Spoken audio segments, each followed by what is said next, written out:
Bonjour et bienvenue à ce 9e cours sur l'intégration. On va commencer par la correction de l'exercice 28 et de l'exercice 50 qui est à faire pour aujourd'hui. Alors, commençons par le 28 du coup. C'était un exercice où il fallait appliquer du coup la propriété de linéarité. Alors, le but en fait ce sera de calculer, vous allez le voir, l'intégrale i, d'accord? Et pour ce faire, on va exploiter i et j, donc une deuxième intégrale qui va nous permettre de déterminer la valeur de la première. Donc, premièrement, il nous demande de calculer i plus j, d'accord? Alors ça correspond à faire du coup l'intégrale entre 0 et 1 de 1 divisé par e à la puissance x plus 1 en dx, plus l'intégrale entre 0 et 1 de e à la puissance x divisé par e à la puissance x plus 1 en dx. Donc, premièrement, j'exploite ici pour la première fois la propriété de linéarité et j'écris que ça c'est égal à l'intégrale entre 0 et 1 de, du coup, 1 divisé par e à la puissance x plus 1 plus e à la puissance x divisé par e à la puissance x plus 1, parenthèse bien sûr, en dx. Alors l'avantage, comme vous allez, je pense vous l'avez déjà compris, c'est que comme ici j'ai deux fois le même dénominateur, eh bien, je peux juste additionner les deux numérateurs. Donc ça, c'est l'intégrale entre 0 et 1 de e à la puissance x plus 1 divisé par e à la puissance x plus 1 en dx. Et donc ça fait 1, parce que le numérateur, il est égal au dénominateur. Donc en particulier, ça, c'est l'intégrale entre 0 et 1 de 1 en dx. Et ça, je sais combien ça vaut, parce que l'intégrale de 1, une primitive, là, du coup, c'est x intégré entre 0 et 1. Et donc ça fait 1 moins 0. Donc ça fait juste 1. Ok. Donc, on a déduit que i plus j, je vais me le noter, i plus j est égal à 1. Super. Ça, c'était la première chose. Deuxièmement, calculer j.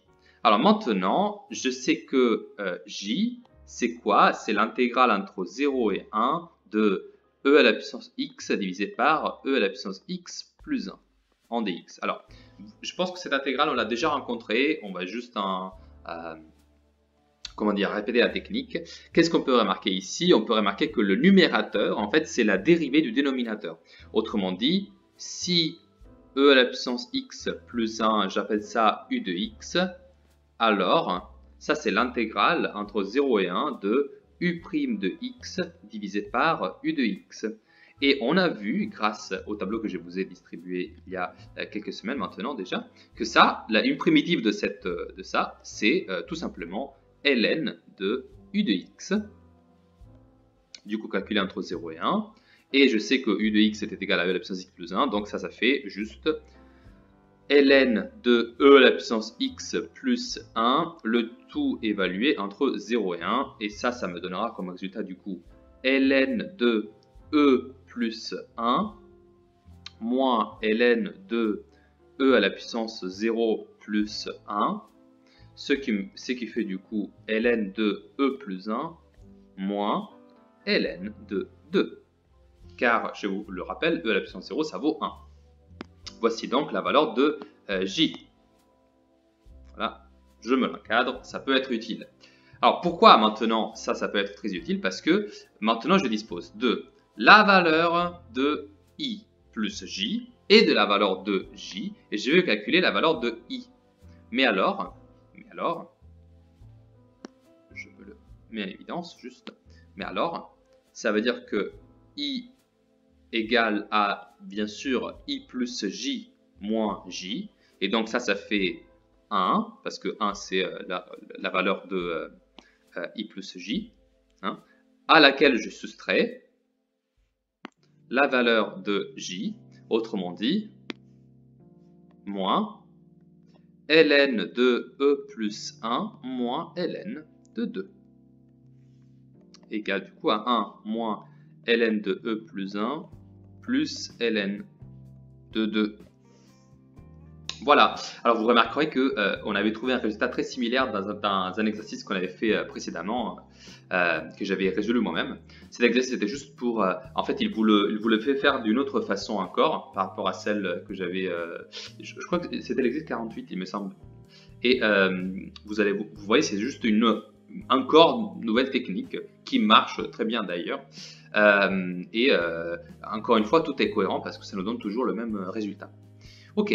Et ensuite, il y avait l'exercice 50. Alors, l'exercice 50, ça m'intéresse parce que je vais le marquer juste ici. Ça, c'est un peu un exercice type bac. Alors, pourquoi type bac? Parce que pour les exercices qui impliquent les intégrales, les exercices de type bac, ils ont tous une caractéristique en commun. C'est qu'en général, ils ne vous demanderont pas de déterminer par vos propres soins quelle est la commutative, mais en gros, ils vous la suggèrent eux-mêmes. D'accord? On va le faire, vous allez comprendre ce que je veux dire par là. Encore une fois, si vous ne l'avez pas encore fait, arrêtez la vidéo en ce moment, mettez pause, essayez de le faire et puis revenez ici pour la correction. Alors, commençons du coup. Dans un référentiel normé OIJ, E est la réunion de deux parties du plan limitées par l'axe des abscisses. En particulier, c'est du coup, deux parties du plan limitées par l'axe des abscisses, la droite d'équation x égale à 1,5, la droite d'équation x égale à 2 et CF, la courbe représentative de F. Colorier E. Alors, on va donc s'occuper de tracer cette portion du plan. Je vais me la faire juste là. Alors, je trace les axes.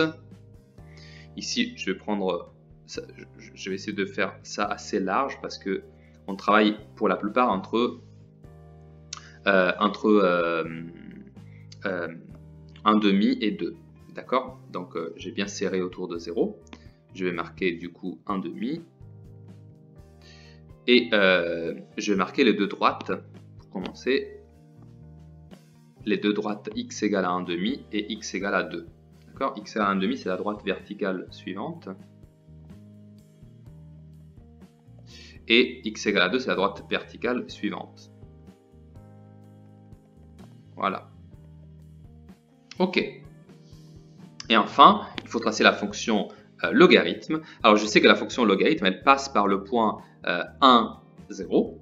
Et je sais en particulier que l'allure, elle est comme ceci. Voilà. Ok, donc qu'est-ce qu'il faut colorier, hein? C'est la réunion de deux parties du plan limitées par l'axe des abscisses, okay, la droite d'équation x égale à 1,5, la droite d'équation x égale à 2 et la courbe représentative de f. C'est celle-là, bien sûr. Je vais donc maintenant colorier l'aire qui m'intéresse sera dans cet exercice. Je vais me la colorer en rouge. Voilà. Eh bien, il s'agit de cette partie-là. Et de cette partie-là. D'accord? Donc tout ça, c'est E. C'est pas seulement ça, c'est aussi ça. D'accord? Donc c'est ces deux parties-là de l'aire. Voilà. Ok. Maintenant que nous avons identifié l'aire qui nous intéresse, et ça c'était du coup déjà une première partie, vous voyez, ça c'est une question très géométrique, hein. Il ne faut pas calculer un corps d'intégrale, c'est juste une interprétation géométrique, c'est très important de savoir le faire.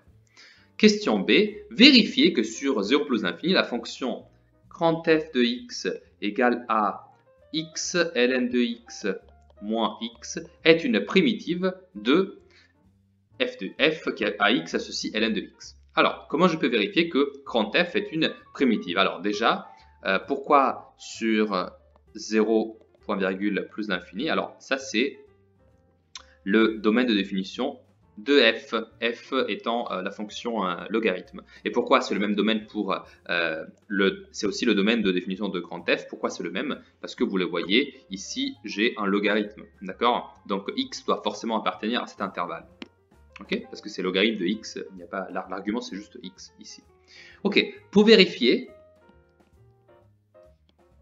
le vérifier, je dérive f. Ok? Tout simplement. Pourquoi? Parce que je sais que la condition pour pouvoir affirmer que grand f est une primitive de petit f, c'est de vérifier que la dérivée de grand f est égale à petit f. Alors je vais dériver grand f. Alors regardez la structure de grand f de x. C'est un produit x fois ln de x auquel on soustrait une fonction. Donc comme je fais la dérivée, je vais dériver le produit x ln de x. Tout cela je vais le dériver dans un deuxième moment, moins la dérivée de x, donc c'est moins 1. D'accord? Tout simplement. Ok. Maintenant dérivons du coup le produit. La dérivée d'un produit, c'est égal à u'v moins v'u. Donc ça fait 1 fois ln de x plus x fois la dérivée de ln de x. Donc ça fait 1 sur x. Tout cela moins 1. Parce que c'était le troisième terme. Et donc ça fait ln de x plus, alors x fois 1 sur x, ça fait 1. Moins 1, donc tout ce qui me reste, c'est ln de x. Et vous les voyez bien, ça c'est égal à f. D'accord? Bon, excellent. Donc, finalement, on a prouvé que, effectivement, grand f est une primitive de petit f. Et enfin, dernière question, montrer que l'aire de E, exprimée en unité d'air, vaut, et là il y a une certaine valeur, 3 ln de 2 moins 1 divisé par 2. Ok. Donc, qu'est-ce qu'il nous demande de faire ici? Alors, je vais me rapprocher juste de mon graphique parce que sinon, ce n'est pas clair. Vous le voyez bien, nous avons ici, d'un côté, une aire qui... Alors, du coup, je vais faire une petite droite ici. Alors, l'aire entre 1 et 2, donc si je me situe ici, c'est l'aire d'une fonction positive. Alors que l'aire qui est ici, elle est déterminée par une fonction qui est négative. Ça veut dire...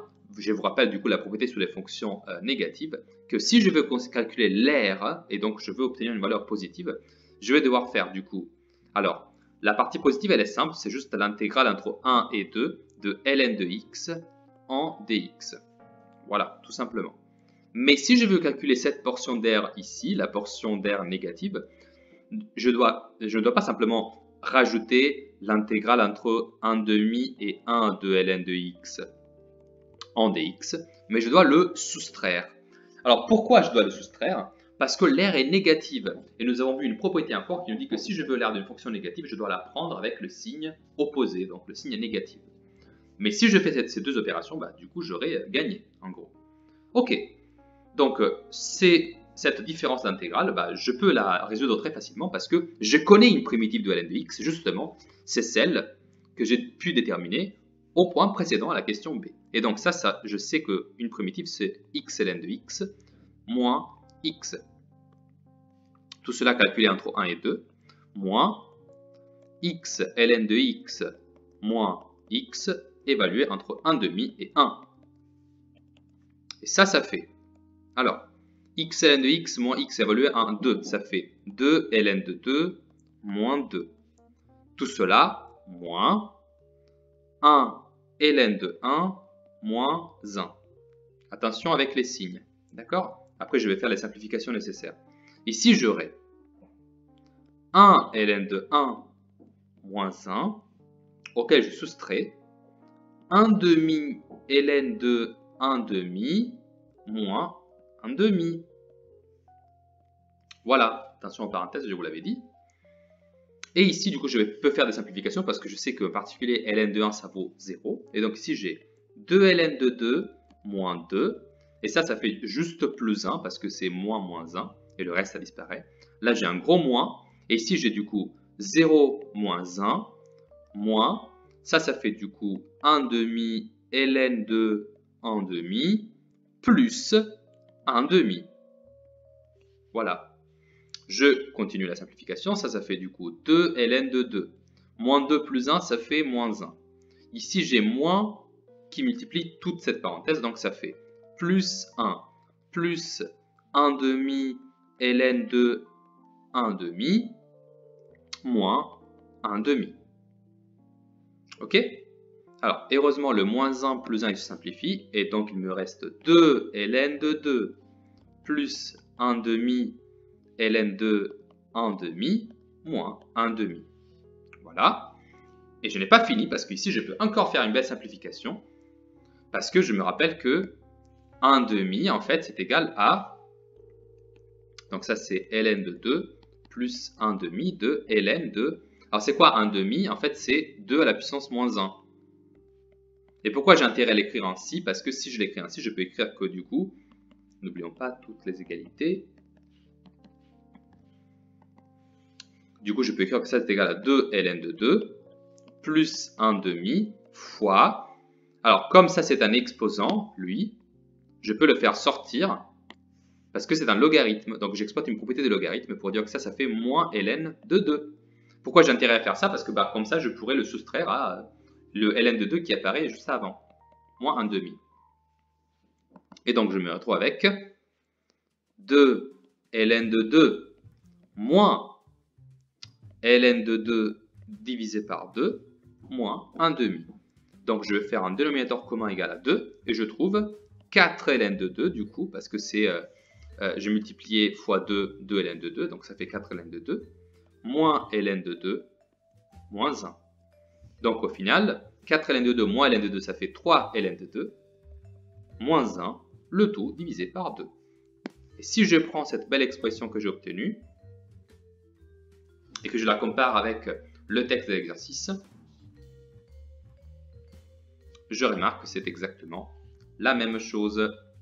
Voilà, ça c'est pour la correction des exercices d'aujourd'hui. On va donc commencer le cours d'aujourd'hui avec un théorème très intéressant. Je me suis déjà dessiné un petit repère parce que j'en aurai besoin pour la suite. Donc je vais commencer par vous donner l'énoncé. Alors, soit f et g, deux fonctions continues sur un intervalle de la forme AB comme d'habitude, tel que f est supérieur ou égal à g sur cet intervalle. Ok? Alors, l'aire du domaine compris entre les deux courbes représentatives de f et g est donné par l'intégrale entre a et b de f de x moins g de x. Le tout évidemment en dx. La morale de ce théorème, c'est que si vous voulez calculer l'aire entre deux courbes, eh bien il faut faire l'intégrale de leur différence.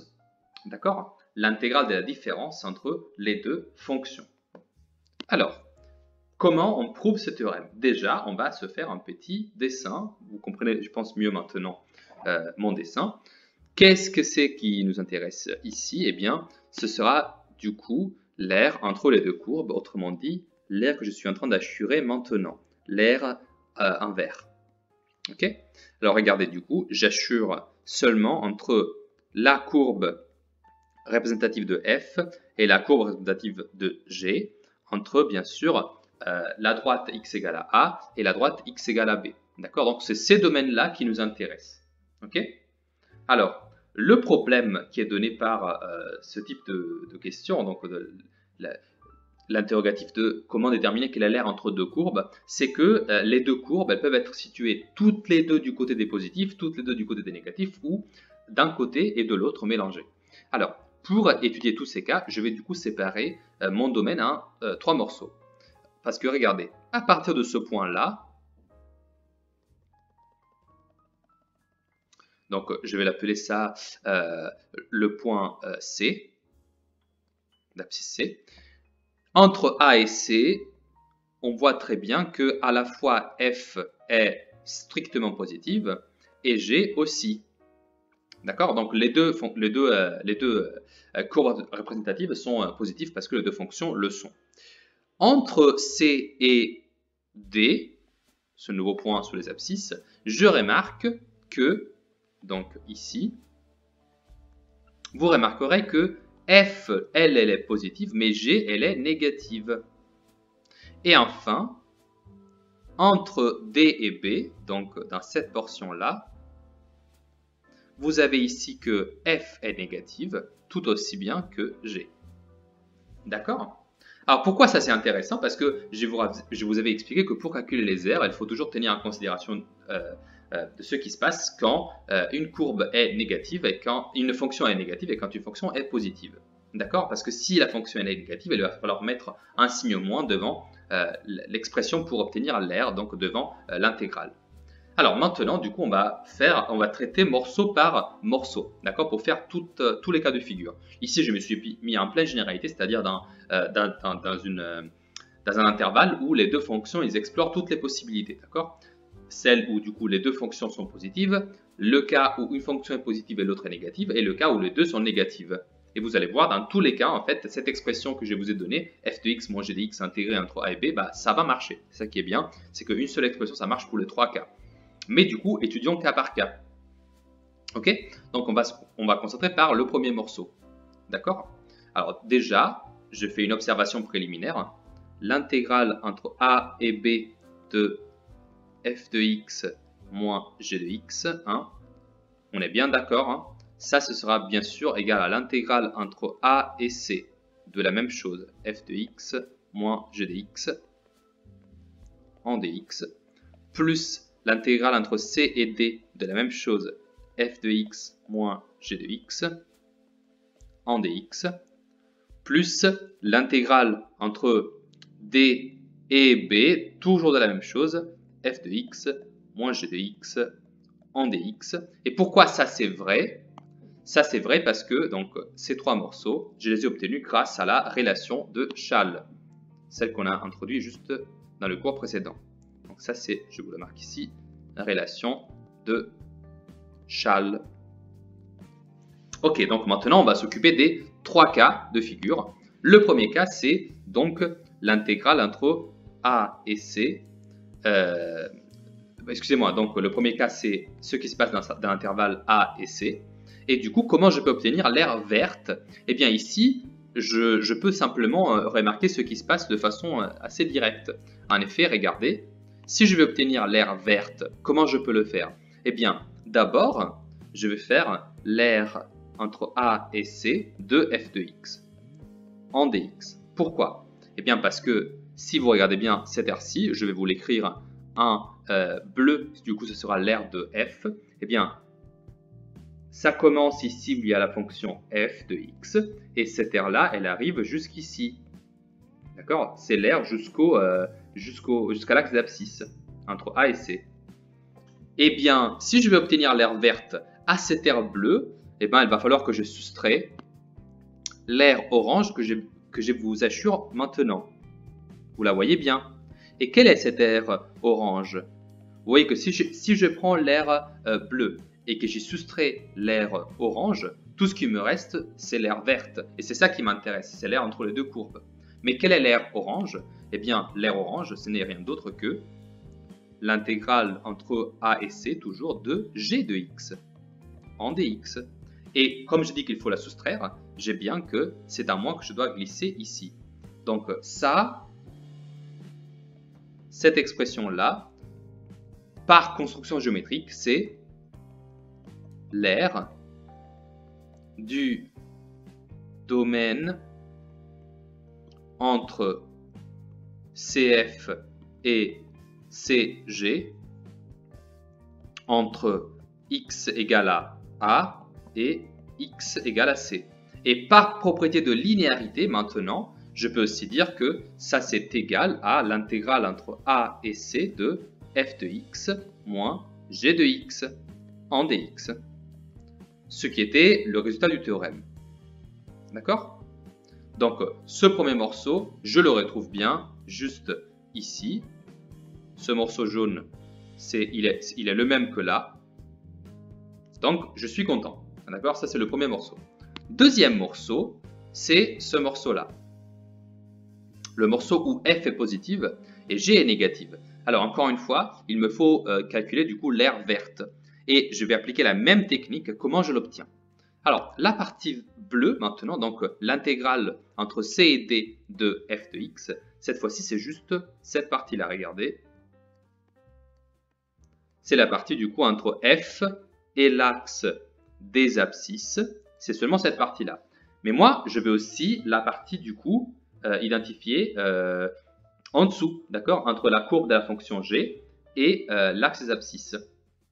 Eh bien, comment je l'obtiens? Je répands ma couleur orange et je sais qu'en fait, cette aire qui m'intéresse, c'est l'aire que je suis en train d'assurer maintenant.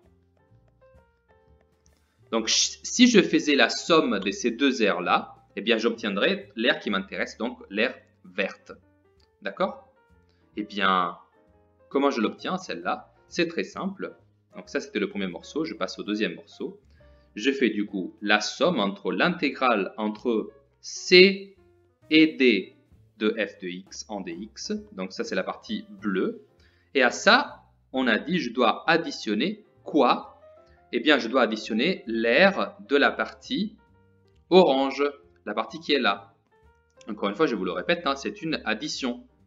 Mais si j'additionne l'aire de la partie orange, comment je la calcule cette aire-là? Eh bien, je vous rappelle, comme c'est G qui est négative, cette aire-là, qui est une aire positive, eh bien, ce sera égal à moins l'intégrale entre C et D de G de x en dx. Vous voyez, du coup, c'est un peu un piège, parce qu'on est en train d'additionner des choses qui sont positives, mais pour rendre l'aire entre C et D de G de x positive, il faut que je mette un moins devant. Et donc, encore une fois, par linéarité, je sais que ça, c'est égal à l'intégrale entre C et D de f de x moins g de x, le tout en dx. Et si je prends ce morceau que je viens d'obtenir, je retrouve tout de suite le deuxième morceau de cette somme que j'avais obtenue par relation de Chasles. D'accord? Et enfin, le troisième morceau, je continue toujours de la même façon. Alors cette fois-ci, il me faut un peu plus de précaution parce que les deux fonctions en même temps sont négatives. Donc moi, ce qui m'intéresse, c'est l'aire verte. Comment je peux l'obtenir? Alors la fonction f, maintenant, eh bien, si je considère l'intégrale de la fonction f de x entre d et b, et si je veux du coup l'aire positive, bah, du coup cette fois-ci, ce sera cette aire-là. Donc l'aire bleue que je peux calculer, c'est celle-ci. Mais quelle est l'aire orange? Eh bien, l'aire orange, c'est celle-là. Donc, vous voyez que ici, si je vais obtenir l'aire verte, comment je peux l'obtenir? Comment je peux le faire? Eh bien, il est évident que je dois prendre l'aire orange qui est là. D'accord? Je suis en train de vous la refaire. Et y soustraire, cette fois-ci, l'aire bleue qui est là. D'accord? Tout ça, c'est ce qui a lieu ici. D'accord? Vous devez prendre, pour obtenir le vert, il faut que vous preniez la partie orange et que vous soustrayez la partie bleue. Ok? Donc, comment je peux faire ça? Eh bien, c'est très simple. La partie orange, on a dit que c'était l'intégrale entre D et B de G de x, bien sûr considérée avec le signe moins devant, hein, parce que c'est une fonction qui, à ce moment-là, elle est négative. Et à ça, je dois soustraire l'aire identifiée par l'intégrale entre D et B de f de x en dx. Et ça, je dois l'écrire avec le signe moins devant, parce que c'est toujours l'aire bleue ici qui est identifiée toujours par une fonction qui est négative. Attention. Et du coup, je me retrouve avec, si je fais que l'opération, moins l'intégrale entre D et B de g de x en dx, bien sûr, plus l'intégrale entre D et B de f de x en dx. Et alors, par propriété de linéarité, ça je peux le réécrire comme l'intégrale entre D et B de f de x moins g de x, le tout en dx. Et alors, ce petit morceau-là, ce n'est rien d'autre que le troisième morceau, juste ici. D'accord? Donc, alors que ce théorème avait comme résultat que l'intégrale entre a et b de f de x, que l'aire entre les deux courbes était égale à l'intégrale entre a et b de f de x moins g de x, j'ai obtenu cette intégrale comme la somme de ces trois morceaux, et j'ai discuté que chaque morceau, en fait, il est effectivement obtenu grâce à la définition des intégrales que j'avais donnée auparavant, donc avec toutes ces petites différences entre les aires qui me donnent finalement l'aire verte. Alors, cette démonstration, elle a été un peu longue, mais c'est juste une démonstration graphique en fait. On n'a pas fait beaucoup de calculs, c'est juste une démonstration qui est passée par l'étude des trois différents types de calculs nécessaires pour obtenir une aire. Et pourquoi ça c'est très intéressant? Parce que dans les applications, en fait, vous oublierez toute cette répartition de trois possibilités, et en fait, tout se réduit à faire seulement un seul calcul, c'est-à-dire celui-là. Donc, dans les applications, en fait, tout ce que vous allez faire dorénavant, c'est l'intégrale entre, du coup, l'intervalle spécifié de la différence des deux fonctions qui vous intéressent, quelle que soit leur position. C'est ça qui est magique, vous voyez, grâce au fait qu'en fait le résultat est toujours le même, pour n'importe quelle position entre les deux courbes, et bien ici, il suffit juste de faire la différence entre les deux, et voilà, on trouve l'aire entre les deux. La seule condition qu'il faut respecter, ne l'oubliez jamais, hein, c'est que la fonction à laquelle on soustrait l'autre, c'est la fonction qui est plus élevée que la deuxième. Donc si f est supérieur à g, alors je fais f moins g. Si g était supérieur à f, je devrais faire g moins f. Bien sûr, ça c'est très important. Voilà donc pour ce théorème. Passons donc à un exemple avant de conclure le cours d'aujourd'hui. Alors, je ne sais pas si vous l'avez remarqué, mais j'ai essayé de reproduire du coup avec deux fonctions un certain logo d'une certaine marque de chaussures que je ne nommerai pas. Je ne sais pas si vous le voyez, mais c'est cette image un peu à forme de, je dirais, banane que l'on peut trouver juste ici. Voilà. Attendez, je vais vous lâcher un peu mieux que ça. Voilà. Je parle de l'aire qui se situe donc entre les deux courbes verte et bleue. Alors, imaginons du coup que vous êtes un graphiste, que vous soyez un graphiste publicitaire. Eh bien, qu'est-ce qu'il vous faut? Parfois, il faut calculer juste combien d'encre il va falloir utiliser. Il va falloir utiliser pour juste colorer en fait la forme que vous avez tracée comme logo de votre entreprise, de votre marque. D'accord? Et bien pour faire ça, quoi de mieux que d'utiliser une intégrale? Parce qu'ici, vous pouvez calculer très exactement quelle est l'aire rose que j'ai, fuchsia plutôt, que j'ai assuré, grâce justement à l'identité de ces deux fonctions. Alors quelles sont ces deux fonctions? Ce sont la fonction verte 0,25 x au carré moins x, et la fonction g qui est bleue 0,09 x au carré. Alors du coup, regardez, si je veux calculer du coup l'aire, comment je vais faire? Ça va être l'intégrale entre... Ah, du coup, c'est une bonne question. Alors sûrement, ce sera entre 0, parce que vous voyez que ça, c'est le premier point d'intersection. Mais je ne connais pas cet autre point d'intersection là. Donc lui, il va falloir le calculer. Mais du coup, ce sera entre ce point mystérieux, donc l'intégrale entre 0 et ce point mystérieux, de la différence entre les deux fonctions. Mais dans quel ordre? Eh bien, quelle est la fonction qui est le plus haut entre les deux? C'est la fonction bleue. Donc ce sera 0,09 x au carré moins l'autre fonction. Et l'autre fonction, c'est 0,25 x au carré moins x. Tout cela en dx. N'oublions pas de mettre les parenthèses. Donc il nous manque une information, c'est l'identité de ce point d'intersection là. Alors pour trouver ce point d'intersection là, rien de plus simple, il va juste falloir comparer les deux fonctions. Donc 0,09 il me semble, oui 0,09 x au carré égale à 0,25 x au carré moins x. D'accord? Donc si je suis capable de résoudre cette équation, eh bien, je trouverai le point d'intersection. Alors, je pense que ça ne va pas être trop compliqué. Alors, on va faire 0,09 x au carré moins 0,25 x au carré égale à moins x. 0,09 moins 0,25, ça fait combien? Eh bien, ça fait moins 0,16 x au carré plus x égale à 0. Ici, je peux mettre un facteur commun et donc je vais trouver x qui multiplie moins 0,16 x plus 1 égale à 0. D'accord? J'ai juste fait une mise à facteur commun. Et du coup, les deux solutions de cette équation sont x égale à 0, et ça, on l'avait déjà compris. Et l'autre, ce sera du coup la solution de l'équation moins 0,16 x plus 1 égale à 0. Autrement dit, moins 0,16 x égale à moins 1, et donc x égale à moins 1 divisé par moins 0,16. Et ça, on peut le faire aisément à la calculatrice si vous le souhaitez. De toute façon, les deux moins, ils vont donner un plus, et 1 divisé par 0,16, ça va nous donner juste 6,25. D'accord? Donc, avec toutes ces quantités-là, eh bien, c'est très simple, on va pouvoir calculer l'intégrale. C'est très simple. Le point d'interrogation devient du coup 6,25. Et maintenant, je dois juste faire cette intégrale. Et vous voyez, il n'est pas très dur parce que dans l'opération que je fais du coup l'intégrale entre 0 et 6,25 de 0,09 x au carré moins 0,25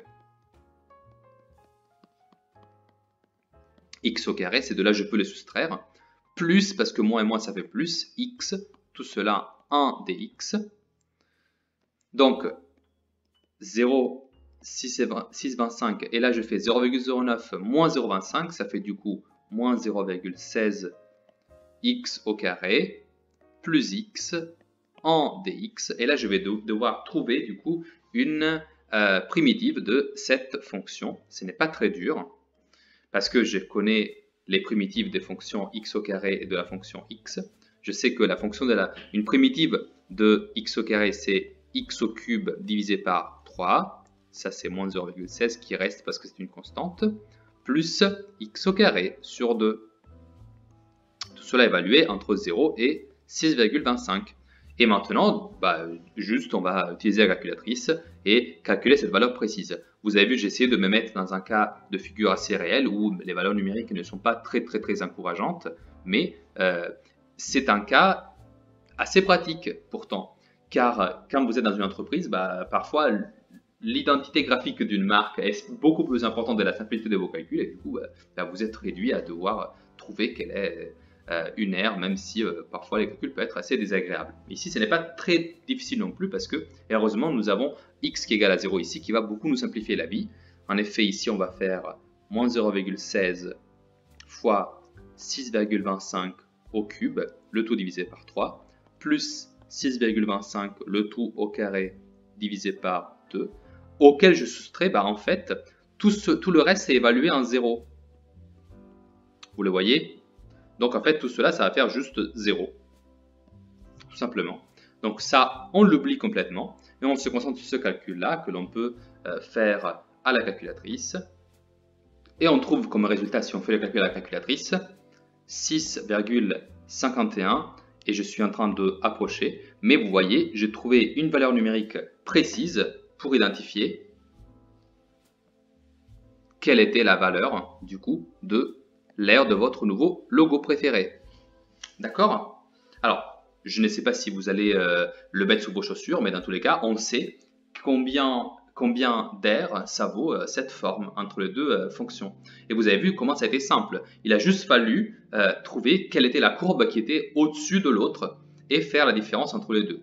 D'accord? En plus, je vais rajouter une difficulté, c'est-à-dire de trouver, de déterminer quel était le deuxième point où les deux courbes s'intersectaient pour pouvoir déterminer où commençait l'intégrale et où elle s'est terminée. Donc ça, c'est toujours entre 0 et 6,25 parce qu'on a pu déterminer quelle était la valeur de l'abscisse du deuxième point. Voilà, sur ce, je vous laisse. Je vous invite à pratiquer les exercices que je vous donnerai à faire à l'entraînement et je vous souhaite une très bonne journée.